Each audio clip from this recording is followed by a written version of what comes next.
जय हिंद साथियों, स्वागत है आपका self study classes Vishwamit Jain YouTube channel और दोस्तों ऐप में। दोस्तों बहुत सारे स्टूडेंट को ऐप डाउनलोड नहीं करते बन रहा है या फिर कर भी लिया है तो कोर्स भी नहीं देख पा रहे हैं। तो मैं आज उनको बता दूं कि ये जो सेल्फ स्टडी क्लासेस इस प्रकार से जब आप प्ले स्टोर से करते हैं तो ये आपका वेल जो है आइकन उसमें लगा हुआ है ना। तो इस प्रकार से सेल्फ स्टडी क्लासेस आपको सर्च करना है और ऐसे आइकन में आपको ऐप मिलने वाला है। ठीक है, तो दोस्तों हम देखें कि प्ले स्टोर में आपको इस प्रकार से दिखेगा ये सेल्फ स्टडी क्लासेस। ठीक है, ये प्ले स्टोर में आपको सेल्फ स्टडी क्लासेस का ऐप दिखने वाला है। ठीक है, ये इमेज उसमें डली है, ये आइकन, ये लोगो उसमें डला है। ठीक है, अब दोस्तों इसको इंस्टॉल करना है, यहां से आप इंस्टॉल करेंगे। ठीक है, अब इंस्टॉल करेंगे तो वहां पर आपको नंबर मांगेगा, जीमेल नंबर मांगेगा, तो आपको ओटीपी आएगा, तो आप रजिस्टर करके आगे बढ़ेंगे। दोस्तों हिंदी साहित्य का वीडियो स्टार्ट हो चुका है, तो सभी लोग वीडियो को लाइक करेंगे और हिंदी का पूरा वीडियो देखना है दोस्तों आपको बहुत अच्छी ट्रिक के माध्यम से, है ना। और हमारा रोज सुबह 9:30 बजे ट्रिकी वीडियो आता है हिंदी साहित्य का, जिसमें हम प्रश्नों को याद करते हैं, रचनाओं को याद कर सकते हैं, कवियों को, सभी कुछ याद करते हैं हिंदी साहित्य का। ठीक है, तो रोज सुबह 9:30 बजे देखना ना भूलें हिंदी का ट्रिकी वीडियो। स्टार्ट करते हैं दोस्तों। जो भी साथी अभी तक सब्सक्राइब नहीं किए हैं चैनल को वो सब्सक्राइब कर लेना, वीडियो को लाइक करना है और शेयर करना है। पहले आपका टेस्ट होगा, फिर आपको ट्रिक भी बताई जाएगी।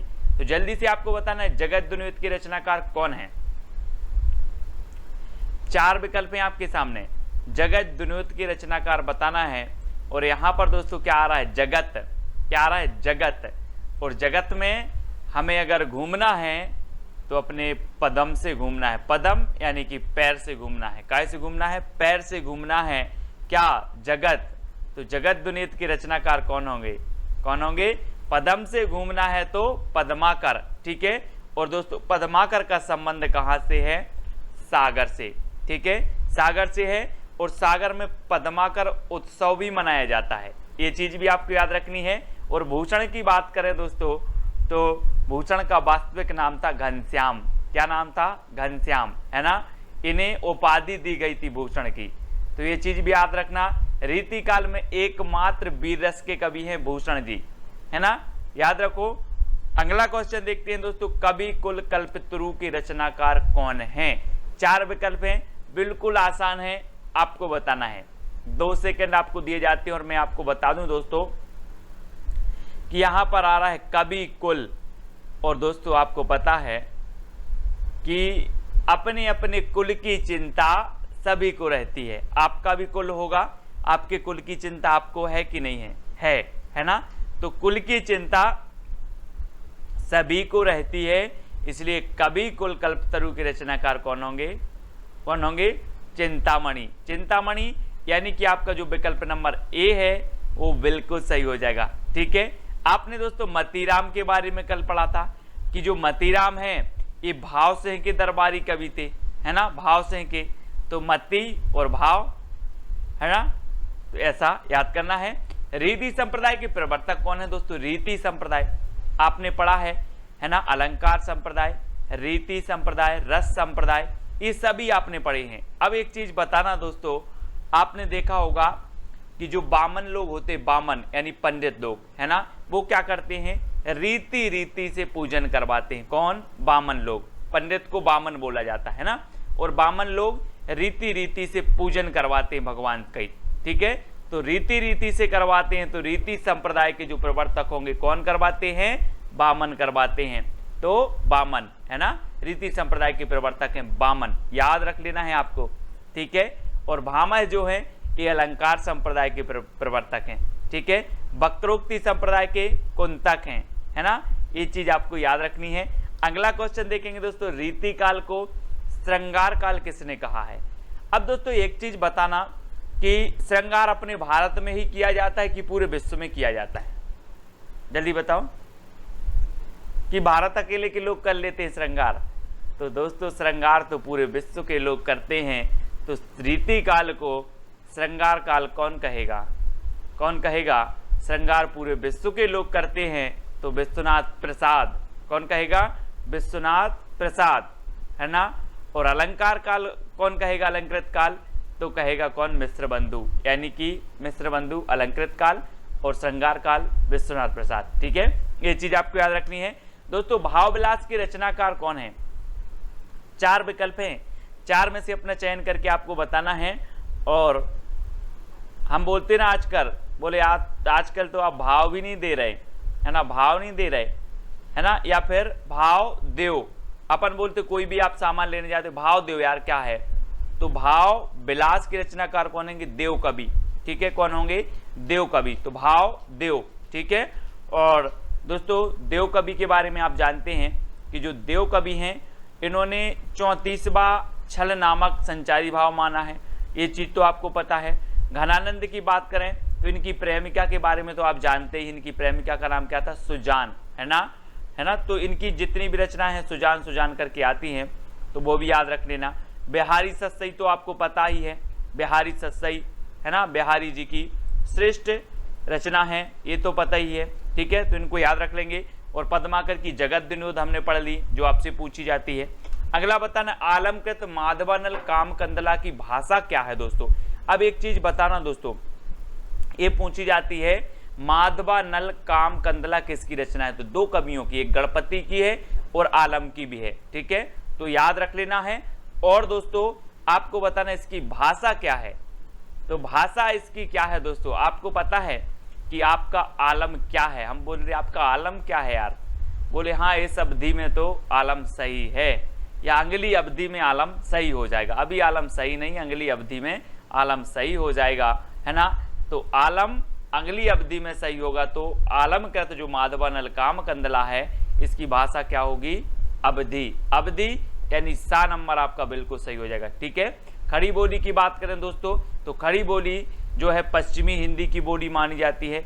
ब्रज ये भी पश्चिमी हिंदी की बोली मानी जाती है। ठीक है, ये चीज आपको पता है ना, करनी है। और आपको पता है दोस्तों कि जो राजस्थानी, गुजराती और पश्चिमी हिंदी ये काय से निकली थी? सौरसेनी अपभ्रंश से। ठीक है, और अवधि काय की है? पूर्वी हिंदी की। अवधि, बघेली, छत्तीसगढ़ी ये पूर्वी हिंदी की मानी जाती हैं। ठीक है, तो ये चीज आपको याद रखनी है। फिर आपको बताना, जैसे कंता घर रहे तैसे रहे विदेश, ये पंक्ति किसकी है दोस्तों? प्रेमघन की, भारतेंदु की, राधा कृष्ण की या प्रताप नारायण मिश्र? एक चीज बताना, जैसे घर रहे वैसे विदेश रहे, मतलब व्यक्ति का प्रताप जैसा घर में है वैसा ही विदेश में है। क्या? प्रताप। तो जैसे कंता घर रहे तैसे रहे विदेश, है ना। चाहे घर में हो तो प्रताप वही होगा, विदेश में हो तो भी प्रताप वही होगा। तो प्रताप नारायण मिश्र ये इनकी पंक्ति है, याद रख लेना। जैसे कंता घर रहे तैसे रहे विदेश, प्रताप नारायण मिश्र। ठीक है, अगला बताना है दोस्तों आपको, हिंदी साहित्य में महाप्राण शब्द किसके लिए प्रयोग किया जाता है? 4 विकल्प हैं दोस्तों, बहुत ही बढ़िया है ना। और आपको पता है क्रांतिकारी कवि भी इन्हें कहा जाता है ना। और छंद मुक्त रचना इनकी एक जूही की कली है। ठीक है, और सबसे ज्यादा विरोध हुआ तो वो इन्हीं का हुआ है।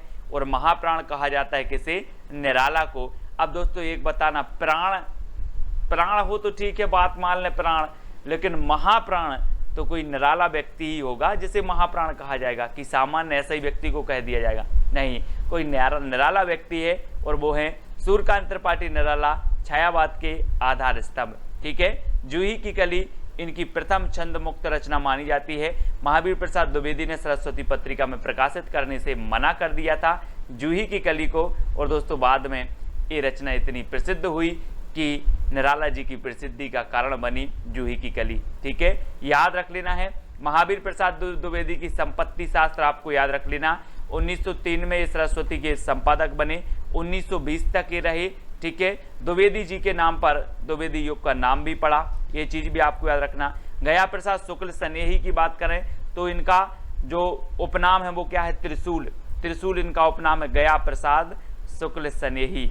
ठीक है, इनको याद रखेंगे। और मैथिली शरण गुप्त तो आपको पता ही है दोस्तों, है ना। भारत भारती इनकी श्रेष्ठ रचना मानी जाती है। और दोस्तों इन्हें राष्ट्र कवि भी कहा जाता है। अगला बताना, कोर्ट मार्शल नाटक के रचनाकार कौन है? Court martial. अब एक चीज बताना दोस्तों कि अगर आपका कोई मुकदमा चल रहा है तो आप यहीं देश के कोर्ट में जाओगे कि विदेश जाओगे, स्वदेश जाओगे कि विदेश जाओगे कोर्ट में? आपका मामला यहीं चलेगा ना स्वदेश के कोर्ट में, तो कोर्ट मार्शल स्वदेश दीपक, है ना, कोर्ट मार्शल स्वदेश दीपक, क्योंकि हमें स्वदेश के कोर्ट में जाना है, विदेश के कोर्ट में नहीं जाना। यानी कि आपका जो 1 नंबर है वो बिल्कुल सही हो जाएगा। ठीक है, एक रचना पूछी जाती है जो दोस्तों विजय तेंदुलकर जी की, कौन सी? सखाराम बाइंडर। मैंने आपको याद करवाई थी, कैसे याद करवाई थी, कैसे याद करवाई थी कि जो विजय तेंदुलकर से हमें याद आ जाता सचिन तेंदुलकर, है ना, और सचिन तेंदुलकर जब टीम में खेलते थे तो सभी से सखा भाव, सखा जैसा प्रेम करते थे, है ना, सखा जैसे रहते थे। तो सखा बाइंडर विजय तेंदुलकर। ठीक है, ये चीज आपको याद रखनी है। कोर्ट मार्शल तो याद हो गई आपको, स्वदेश दीपक। ठीक है, अगला बताना दोस्तों, बकरी नाटक के रचनाकार कौन है? बकरी, बकरियां रहती ना जो अपने गांव में आपने देखी बकरियां, है ना, तो बकरी नाटक के कौन है? 4 विकल्प हैं दोस्तों, और कितनी बकरी हैं पूरे देश में, इसका आपको कैसे पता चलेगा? कैसे पता चलेगा? जब चलेगा जब इनका सर्वे होगा। क्या होगा? सर्वे होगा। तो बकरी का सर्वे करवाना है, तो बकरी नाटक की रचयिता कौन होंगे? सर्वेश्वर दयाल सक्सेना। ठीक है, आधे अधूरे रचना जो है वो किसकी है? मोहन राकेश की है, आधे अधूरे, है ना। हबीब तनवीर की कौन सी है? चरणदास चोर। चरणदास चोर इनकी बहुत ही प्रसिद्ध है, कई बार पूछी गई है। ठीक है, चरणदास चोर, ये याद रख लेना है। और बकरी नाटक किसका है? तो सर्वेश्वर दयाल सक्सेना जी का है। ठीक है, अगला बताना दोस्तों, छल क्षण बोले कण मुस्काए, ये इसके रचनाकार कौन है? धर्मवीर भारती जी हैं, महादेवी वर्मा है, कन्हैया लाल मिश्र प्रभाकर हैं, या फिर नामवार से हैं। तो 2 सेकंड में आप अपने उत्तर का चयन करेंगे और आपका बिल्कुल सही आंसर होगा कि अगर आपको कन्हैया जी के दर्शन हो जाएं या फिर आपके आंगन में कन्हैया जी आ जाएं, कन्हैया जी, तो क्षण बोले कण मुस्काए, है ना। कण कण क्या करने लगेगा? मुस्काने लगेगा। अगर कन्हैया जी आ जाएं तो कण कण मुस्काने लगेगा। तो क्षण बोले कण मुस्काएं, क्योंकि कन्हैया आ गए तो कन्हैया लाल मिश्र प्रभाकर की रचना है क्षण बोले कण मुस्काए। ठीक है, बात कर लेते हैं महादेवी वर्मा जी की। मैंने आपको कई बार बताया है, महादेवी वर्मा जी को यामा के लिए एकमात्र ऐसी कवित्री थी जिन्हें ज्ञानपीठ पुरस्कार किसी रचना के लिए ज्ञानपीठ पुरस्कार मिला, है ना। तो याद रख लेना है, ऐसा भी क्वेश्चन पूछा जाता है कि हिंदी साहित्य में ऐसी कौन सी एकमात्र कवित्री हैं जिन्हें किसी रचना के लिए ज्ञानपीठ पुरस्कार मिला, तो वो महादेवी वर्मा ही है। ठीक है, ये चीज भी याद रखनी है दोस्तों। निबंध कृति आलोक पर्व के रचनाकार कौन है? आलोक पर्व बताना है। 4 विकल्प हैं और 4 में से उत्तर बताना है, और आपका बिल्कुल सही आंसर क्या हो जाएगा दोस्तों? एक चीज बताना कि हमारे देश में कितने पर्व हैं, गिन के बताओ। तो दोस्तों आपने कहा सर देश की बात है, तो हमारे देश में हम नहीं गिन पाएंगे कितने पर्व हैं, वो तो हजारों पर्व हैं। कितने पर्व हैं? हजारों पर्व हैं। तो आलोक पर्व के जो रचनाकार होंगे वो कौन होंगे? हजारों पर्व हैं तो हजारी प्रसाद द्विवेदी। ठीक है ना, याद रख लेना है। श्रेष्ठ साहित्यकार हैं दोस्तों हिंदी साहित्य के। हिंदी साहित्य के आदिकाल को इन्होंने आदिकाल कहा, है ना। हिंदी साहित्य की भूमिका इनकी रचना है हिंदी साहित्य का आदिकाल, हिंदी साहित्य का उद्भव एवं विकास। ठीक है, और दोस्तों एक इनकी रचना पूछी जाती है, मैंने आपको याद करवाई थी, अशोक के फूल। ठीक है, अशोक के फूल इन्हीं की रचना है, द्विवेदी जी की, है ना। और आलोक पर्व भी है, इनका हजारी नाम है, मतलब 1000 से आपको याद रख लेना है। ठीक है, 1000 से इनकी बहुत सारी रचनाएं याद हो जाती हैं, जैसे आलोक पर्व हमारे देश में 1000 हैं, तो हजारी प्रसाद द्विवेदी। अशोक के फूल, तो अशोक के फूल, भाई अशोक का फूल है तो अशोक में एक फूल तो फूलेगा नहीं, हजारों फूल फूलेंगे, तो अशोक के फूल हजारी प्रसाद द्विवेदी। ठीक है, इस प्रकार से हम याद रखते हैं, है ना। अगला आपको बताना है दोस्तों, आधुनिक हिंदी साहित्य की सर्वाधिक लोकप्रिय विधा कौन सी है? सर्वाधिक लोकप्रिय विधा बताना है ना। विभिन्न प्रकार की काव्य विधाएं होती हैं दोस्तों, कहानी विधा है, उपन्यास विधा है, नाटक विधा है, कविता विधा है, कुछ मुख्य विधाएं होती हैं, कुछ गौण विधा होती हैं, है ना। लेकिन यहाँ पर आपको बताना है कि जो सर्वाधिक प्रसिद्ध विधा है वो कौन सी है, तो याद रखना वो कौन सी विधा है? कहानी विधा। कौन सी है? कहानी। आप किसी को भी कहानी सुनाओ वो मंत्र मुग्ध हो जाता है ना। तो हिंदी साहित्य की सबसे प्रसिद्ध जो विधा मानी जाती है वो कहानी विधा मानी जाती है। और अगला क्वेश्चन आपको बताना है, प्रेमचंद का वास्तविक नाम क्या था। कल हमने प्रेमचंद के बारे में पढ़ा था दोस्तों कि इनके उपन्यास हैं सेवा सदन, कर्म भूमि, गबन, निर्मला, है ना, गोदान, इस सारी की सारी इनकी रचना है। और इनका एक जो रचना है, एक कौन सा, मंगलसूत्र। मंगलसूत्र इनका अधूरा उपन्यास माना जाता है, अधूरा उपन्यास मंगलसूत्र प्रेमचंद जी का। और दोस्तों इनका जो वास्तविक नाम था वो क्या था, क्या था, प्रेमचंद जी ने कहा कि धन का मुझे क्या करना है, धन का मुझे क्या करना है, मुझे तो प्रेम मिलता रहे। तो धनपत राय इनका नाम था। क्या नाम था इनका, वास्तविक नाम था धनपत राय, है ना। और जब इनकी सोजे वतन अंग्रेजी सरकार द्वारा जब्त हो गई तो फिर दोस्तों एक किस नाम से लिखने लगे थे, नवाब राय नाम से, है ना, नवाब राय। तो ये चीज भी आपको याद रखनी है, नवाब राय, है ना, नवाब राय नाम से ये लिखते थे। लेकिन जब इनकी वो सोजे वतन जब्त हो गई थी तो ये प्रेमचंद नाम से लिखने लगे थे ना। दया प्रकाश नारायण द्वारा ये नाम दिया गया था प्रेमचंद, ऐसा है, ठीक है, तो याद रखना है। अगला बताना है, मनोविश्लेषणवादी कहानीकार हैं तो कौन है। ये क्वेश्चन हमेशा पूछा जाता है दोस्तों, मनोविश्लेषणवादी कहानीकार बताना है। तो एक चीज बताना दोस्तों कि आपने देखा होगा, कहा क्या देखा होगा, इस संसार के बहुत सारे लोग क्या करते हैं, जोश में आ जाते हैं। कैसे आ जाते हैं, जोश में आ जाते हैं। बोले जिस संसार के जितने लोग जोश में आते हैं उनका मनोविश्लेषण करो, क्यों आते हैं ये जोश में, क्यों आते हैं ये जोश में, इनका मनोविश्लेषण करो। तो ईलाचंद्र जोशी, ईलाचंद्र जोशी ये मनोविश्लेषणवादी कवि माने जाते हैं, कहानीकार माने जाते हैं। यानी कि जो आ नंबर है वो आपका बिल्कुल सही हो जाएगा, ठीक है, ये चीज आपको याद रखनी है। और आपने कल पढ़ा था अपनी खबर, अपनी खबर आत्मकथा किसकी है, तो अपनी खबर किन्हें नहीं रहती, उग्र लोगों के लिए नहीं रहती, उग्र, है ना, तो उग्र, तो पांडे बेचन शर्मा की आत्मकथा का नाम है अपनी खबर। ये अपन ने कल पढ़ा था, तो इसको भी अपन याद रख लेंगे। अगला बताना दोस्तों, पीली छतरी वाली लड़की, ये आपको बतानी है। तो कल अपन ने पढ़ा था पीली आंधी, कल अपन ने क्या पढ़ लिया था, पीली आंधी। और पीली आंधी कहां पर आती है, खेतन में आती है, खेतन में, है ना, खेतन में। तो प्रभा खेतान, प्रभा खेतान की पीली आंधी पढ़ ली थी। अब पीली छतरी वाली लड़की के रचनाकार बताना है। अब एक चीज बताना दोस्तों कि पीली छतरी वाली लड़की, और जब दोस्तों सूर्य का उदय होता है, सूर्य का क्या होता है, उदय होता है, तो आपको नहीं लगता है ऐसा कि जैसे पीला पीला दिख रहा हो, है ना, जैसे पीली एक छतरी निकल रही हो, पीली पीली छतरी निकल रही हो, है ना। तो पीली छतरी वाली लड़की का क्या हो रहा है, उदय हो रहा है। तो उदय प्रकाश, ठीक है, उदय प्रकाश याद रख लेना, उदय प्रकाश, पीली छतरी वाली लड़की, इसके रचनाकार हैं उदय प्रकाश, ठीक है, बी नंबर आपका बिल्कुल सही हो जाएगा, है ना। और कवियों का कवि कहा जाता है दोस्तों शमशेर बहादुर को, कैसे, शमशेर बहादुर को कहा जाता है कवियों का कवि, है ना, याद रख लेना। और कैन का कवि कहा जाता है केदारनाथ अग्रवाल को, केदारनाथ अग्रवाल को, ठीक है, ये चीज भी याद रखनी है। और शमशेर बहादुर को कवियों का कवि कहा जाता है। अगला बताना, शैतान मंडली की रचनाकार कौन है, शैतान मंडली। अब आपको बताना है दोस्तों कि जो शैतान मंडली रहती है, अगर इनको रोका जाए तो ये बेचैन रहते हैं शैतानी करने के लिए, बहुत बेचैन रहती हैं। शैतान मंडली शैतानी करने के लिए क्या रहती है, बेचैन रहती है। तो शैतान मंडली की रचनाकार कौन होंगे, कौन होंगे, बेचैन शर्मा उग्र, है ना, कौन होंगे, बेचैन रहती है तो बेचैन शर्मा उग्र। शैतान मंडली शैतानी करने के लिए क्या रहती है, बेचैन रहती है, तो बेचैन शर्मा उग्र इसके रचनाकार हो जाएंगे, है ना। एक तांबे के कीड़े करके रचना है दोस्तों, तांबे के कीड़े, तांबे के कीड़े, है ना, ये किसकी है, भुवनेश्वर कुमार की है, ये भी आपको याद रख लेना है।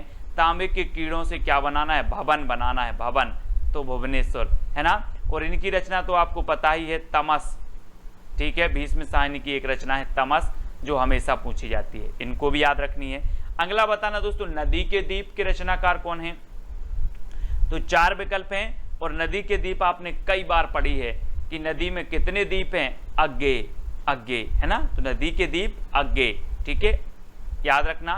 पंत को तो आपको पता है दोस्तों, इन्होंने प्रगतिवाद को क्या कहा, युग की वाणी कहा, प्रगतिवाद। इनकी एक रचना है युग वाणी, किसकी? पंत जी की। और इन्होंने प्रगतिवाद को कहा था युग की वाणी। कभी आपसे क्वेश्चन पूछा जाए कि प्रगतिवाद को युग की वाणी किसने कहा, तो युगवाणी कहा पंत जी ने। ठीक है, सुमित्रा नंदन पंत प्रकृति के चेतेरे कवि कहे जाते हैं, ये चीज भी आपको याद रखनी है। और भारतेंदु जी के बारे में तो आपको मैं कई बार बता चुका हूं कि 1850 में इनका जन्म हुआ, 1885 में इनकी मृत्यु हो गई थी। किसकी? भारतेंदु जी के। इनके नाम पर जो प्रथम युग का नाम पड़ा आधुनिक काल के, वो क्या पड़ा है ना? भारतेंदु। अमृतलाल लांगर की एक रचना बहुत ही प्रसिद्ध है दोस्तों, खंजन नयन। खंजन नयन कई बार पूछी जाती है, अमृतलाल लांगर की है। ठीक है, अगला क्वेश्चन आपको बताना, प्लेग की चुड़ैल कहानी किसकी है? भगवान दास की है, रामचंद्र शुक्ल की है, किशोरी लाल गोस्वामी की है, या फिर वृंदावन लाल वर्मा की है? प्लेग की चुड़ैल। अच्छा दोस्तों, एक चीज बताना कि अगर किसी को चुड़ैल, अपन बोलते ना कि यार उसको चुड़ैल लग गई थी, बोल देते हैं। अगर किसी को चुड़ैल लग जाए तो कहाँ पहुंच जाना? भगवान के पास पहुंच जाना, सारी की सारी चुड़ैल उतर जाएंगी, है ना? अपन बोलते ना यार भगवान के पास ले चलो, भूत उतर जाएंगे इसके, तो सारी की सारी चुड़ैल उतर जाएंगी। कहाँ ले जाना है?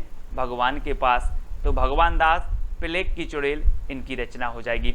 ठीक है, सभी लोग याद रख लेना, हिंदी का पाणिनि कहा जाता है किसे? किसे कहा जाता है हिंदी का पाणिनि? किशोरी लाल गोस्वामी, है ना? याद रख लेना है, हिंदी का पाणिनि इन्हें कहा जाता है, किशोरी लाल गोस्वामी को। और वृंदावन लाल वर्मा की एक रचना है दोस्तों, मृगनयनी। ठीक है, मृगनयनी याद रखना है। ठीक है, इनकी रचना मृगनयनी है। और ऐतिहासिक उपन्यासकार माने जाते हैं कौन? वृंदावन लाल वर्मा। ठीक है, याद रखना है, सभी लोग याद रखेंगे। और अगला क्वेश्चन बताना है, उदंत मार्तंड के संपादक कौन थे? दोस्तों आपको पता है कि हिंदी का जो प्रथम समाचार पत्र था वो कौन था? उदंत मार्तंड था। ठीक है, और ये कब प्रकाशित हुआ? तो ये प्रकाशित हुआ 1826 में। ठीक है, कहाँ से प्रकाशित हुआ? तो ये हुआ कलकत्ता से। कहाँ से प्रकाशित हुआ? कलकत्ता से। ठीक है, और ये कैसा था? तो ये साप्ताहिक था, याद रख लेना, ये साप्ताहिक था, ये याद रखना। अगर आपसे पूछा जाए हिंदी का प्रथम साप्ताहिक समाचार पत्र कौन था, तो आप बताना उदंत मार्तंड। हिंदी का प्रथम समाचार पत्र कौन था, तो आप बताना उदंत मार्तंड। ठीक है, इसके संपादक कौन थे? तो जुगल किशोर थे। ठीक है, क्योंकि किशोर लोग क्या करते हैं? उदंत करते हैं, उदंड, है ना? उदंड होते हैं किशोर लोग। कैसे होते हैं? उदंड। तो उदंत मार्तंड के जो संपादक थे वो कौन थे? जुगल किशोर। ये चीज 1826 में आपकी एक क्या निकली? उदंत मार्तंड निकला। फिर दोस्तों एक पत्रिका निकली थी, कौन सी? बंगदूत। आपको पता होगा बंगदूत। कहाँ से बंगदूत निकली थी? कब निकली थी ये? 1829 में निकली थी बंगदूत। फिर हिंदी का प्रथम दैनिक समाचार पत्र कौन सा था? समाचार सुधावर्षण। कौन सा था? समाचार सुधावर्षण। ठीक है, कब निकला ये? 1854 में। 1854 में, है ना? याद रख लेना। और 1855 में दोस्तों एक निकला था प्रजा हितैषी। कौन सा निकला था? प्रजा हितैषी। ठीक है, ये किसका था? 1855 में इसके संपादक कौन थे? राजा लक्ष्मण सेन, है ना? श्याम सुंदर सेन ने कौन सा निकाला? इनका निकाला समाचार सुधावर्षण, हिंदी का प्रथम दैनिक समाचार पत्र 1854 में। ठीक है, बंगदूत पत्रिका राजाराम मोहन राय ने 1829 में, जुगल किशोर ने 1826 में जो है उदंत मार्तंड ये संपादक बने, है ना? और इस साप्ताहिक था। तो ये सारे के सारे आपको याद रख लेना है। ये भी आपके समाचार पत्र भी पूछ लिए जाते। ठीक है, अब दोस्तों आपकी चैलेंज की बारी है। आपको 4 विकल्प दिए जाते हैं, 4 में से एक का चयन करना है ना? आपको बताना है क्या भूलूं क्या याद करूं, किस विधा की रचना है। ठीक है, ये आपका चैलेंज प्रश्न है। सभी लोग कमेंट में लिखेंगे और इसके बारे में और भी लिखेंगे दोस्तों कि ये किसकी रचना है ना? और ये आत्मकथा है, जीवनी है, क्या है, ये चीज आपको बतानी है। अगर आत्मकथा है तो किसकी है, कितने खंडों में विभक्त है, ये चीज भी आपको बतानी है। तो विस्तृत जितना आप लिख सको उतना आपको लिखना है। और कल का एक प्रश्न जो आपको चैलेंज प्रश्न दिया था कि महावीर प्रसाद द्विवेदी सरस्वती पत्रिका के संपादक कब बने, तो बहुत सारे लोगों ने उत्तर बताया। अच्छा लगा, मैंने सारे के सारे कमेंट देखे कि 1903 में ये सरस्वती पत्रिका के संपादक बने थे और 1920 तक ये संपादक रहे, है ना? और सरस्वती पत्रिका की जब भी बात आती है कि इसके संस्थापक कौन थे, तो संस्थापक जो थे दोस्तों वो कौन थे? चिंतामणि घोष। ठीक है, प्रथम संपादक कौन के? श्याम सुंदर थे। और 1900 ईस्वी में प्रकाशित हुई थी कौन सी? सरस्वती पत्रिका। ठीक है, ये चीज आपको याद रखनी है। अब जो भी साथी टेलीग्राम ग्रुप से नहीं जुड़े हैं वो टेलीग्राम ग्रुप से जुड़ जाएंगे। टेलीग्राम ग्रुप से जुड़ने के लिए आपको क्या करना है? सर्च करना है IAS स्टडी ट्रैक और ज्वाइन हो जाना है। और साथ ही दोस्तों व्हाट्सअप ग्रुप है अपना हिंदी साहित्य का, उसमें जुड़ने के लिए आपको क्या करना है? 9098609291 इस पर आपको क्या करना है दोस्तों? मैसेज करना है। आपको हिंदी साहित्य ग्रुप की लिंक मिल जाएगी, तो आप ज्वाइन हो जाना। ठीक है, सभी लोग वीडियो को लाइक करेंगे। वीडियो कैसा लगा कमेंट के माध्यम से आपको जरूर बताना है। 2 लाइन आपकी मोटिवेट की रहेंगी। ठीक है, वीडियो को लाइक करके शेयर अवश्य करें। आज के वीडियो के लिए बस इतना ही। जय हिंद। दोस्तों बहुत सारे स्टूडेंट को ऐप डाउनलोड नहीं करते बन रहा है, या फिर कर भी लिया है तो कोर्स भी नहीं देख पा रहे हैं। तो मैं आज उनको बता दूं कि ये जो सेल्फ स्टडी क्लासेस इस प्रकार से जब आप प्ले स्टोर से करते हैं तो ये आपका वेल जो है आइकन उसमें लगा हुआ है ना। तो इस प्रकार से सेल्फ स्टडी क्लासेस आपको सर्च करना है और ऐसे आइकन में आपको ऐप मिलने वाला है। ठीक है, तो दोस्तों हम देखें कि प्ले स्टोर में आपको इस प्रकार से दिखेगा ये सेल्फ स्टडी क्लासेस। ठीक है, ये प्ले स्टोर में आपको सेल्फ स्टडी क्लासेस का ऐप दिखने वाला है। ठीक है, ये इमेज उसमें डली है, ये आइकन, ये लोगो उसमें डला है। ठीक है, अब दोस्तों इसको इंस्टॉल करना है। यहां से आप इंस्टॉल करेंगे। ठीक है, अब इंस्टॉल करेंगे तो वहां पर आपको नंबर मांगेगा, जीमेल नंबर मांगेगा, तो आपको OTP आएगा, तो आप रजिस्टर करके आगे बढ़ेंगे।